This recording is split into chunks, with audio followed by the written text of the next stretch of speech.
Hello everyone, greetings dear. कैसे हैं बेटा आप सब? I hope you are all is well. तो आपकी वर्कशीट है शिक्षा निदेशालय राष्ट्रीय राजधानी क्षेत्र दिल्ली की। वर्कशीट नंबर है आपकी 25 और ये है आपकी 8th क्लास की विज्ञान की वर्कशीट है बेटा। और आपकी दिनांक जो है आज की जो वर्कशीट है आपकी वो है 30 दिसंबर 2020 की। तो चलिए बेटा पढ़ते हैं वर्कशीट में क्या दिया गया है। आज हम पढ़ेंगे बेटा प्रकाश। समाज में कुछ लोग होते हैं जिनमें बच्चे भी शामिल होते हैं, चीज़ों को ठीक से नहीं देख पाते। कुछ लोग जन्म से बिल्कुल नहीं देख पाते और कुछ लोग ऐसे भी होते हैं जो किसी दुर्घटना या किसी बीमारी की वजह से अपने देखने की क्षमता को खो देते हैं। ऐसे लोग अपनी अन्य ज्ञानेंद्रियों जैसे सुनना, छूकर, स्पर्श करना, महसूस करना अधिक विकसित कर लेते हैं। कुछ तरीके ऐसे भी होते हैं जिनसे उन्हें पढ़ने की क्षमता बढ़ जाती है।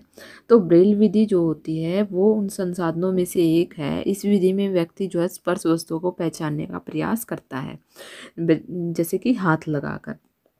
लुई ब्रेल ने पहली बार इस विधि की खोज की थी। खुद एक नेत्रहीन व्यक्ति थे, यानी कि जिन्होंने इस विधि की खोज की थी वो खुद एक नेत्रहीन व्यक्ति थे।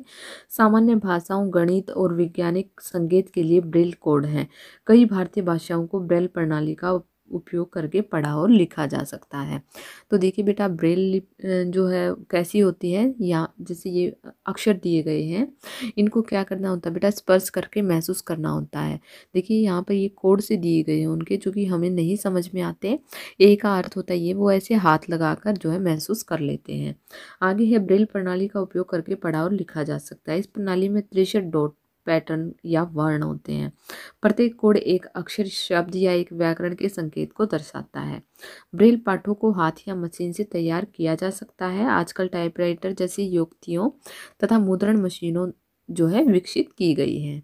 तो आगे दिया गया है बेटा, क्या आप जानते हैं कि जो है नेत्रहीन कोई भी नेत्रदान कोई भी व्यक्ति कर सकता है। यह आंखों के रोगों के साथ कार्निया अंधापन से पीड़ित लोगों के लिए एक मूल्यवान उपहार है। नेत्रदान करने वाला व्यक्ति कैसा होना चाहिए? किसी भी लिंग का हो सकता है, किसी भी आयु का हो सकता है, किसी भी सामाजिक सत्र का हो सकता है, चश्मा पहनने वाला भी हो सकता है।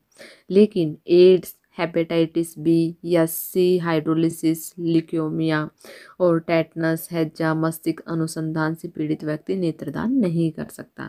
यानी कि जिनमें बेटा ये बीमारियां होती हैं ये वाली, वो व्यक्ति नेत्रदान नहीं कर सकता।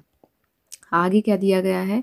आगे दिया गया है कि एक व्यक्ति जो आंखें दान करना चाहता है उसे एक पंजीकृत नेत्र बैंक के साथ एक प्रतिज्ञा लेनी होगी और अपने जीवन काल के दौरान ही अपनी आंखों को विरासत में रखना होगा। यानी कि मरने से पहले ही व्यक्ति जो है पंजीकृत करके जाता है कि मैं अपनी आंखें दान में दूंगा, और जो है मरणोपरांत जो है उसकी आंखें ले ली जाती हैं।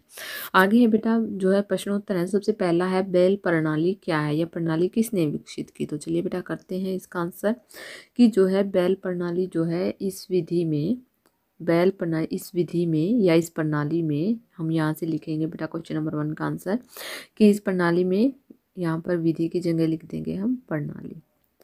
प्रणाली या बेल प्रणाली लिख सकते हैं आप, ब्रेल प्रणाली। ब्रेल प्रणाली में व्यक्ति स्पर्श वस्तुओं को पहचानने का प्रयास करते हैं और लुई ब्रेल ने सबसे पहले इस विधि की खोज की थी। हम यहाँ तक जो है क्वेश्चन नंबर 1 का आंसर लिख देंगे। आगे देखते हैं बेटा क्या दिया गया है। सेकंड क्वेश्चन क्या है हमारा, हमें सही और गलत को चिन्हित करना है कि जो है महिला या बच्चा आंखें दान नहीं कर सकते। तो क्या है बेटा, बच्चे तो आंखें दान कर ही नहीं सकते। ये क्या है बेटा? सत्य है। क्या है? सत्य है। चश्मा पहनने वाला व्यक्ति जो है व्यक्ति की मृत्यु के 4 से 6 घंटे के भीतर आंखें दान जो है कर सकते हैं। ये सत्य है। ये भी नेत्रदाता किसी भी सामाजिक स्तर का हो सकता है। हाँ ये भी सत्य है। और जो हाइड्रोलिसिस ल्यूकेमिया से ग्रस्त व्यक्ति नेत्रदान कर सकता है नहीं।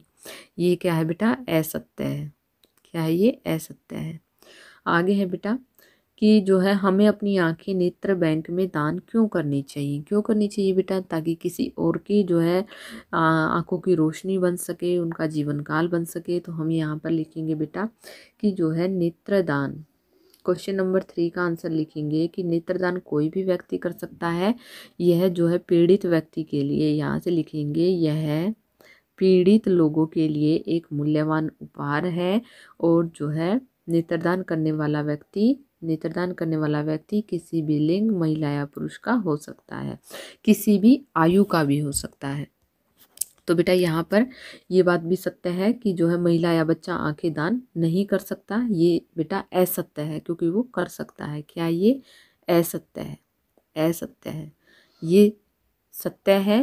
नेत्रदाता किसी भी सामाजिक स्तर का हो सकता है, सत्य है। आइडियोलॉजी ल्यूकेमिया ये क्या है? ये असत्य है। तो यहाँ पर बेटा हमारी वर्कशीट होती है पूरी। तो आई होप आपको समझ में आ गई होगी। अगर आपको वीडियो अच्छी लगी तो प्लीज़ लाइक शेयर सब्सक्राइब करना ना भूलें। थैंक यू बेटा। Thanks for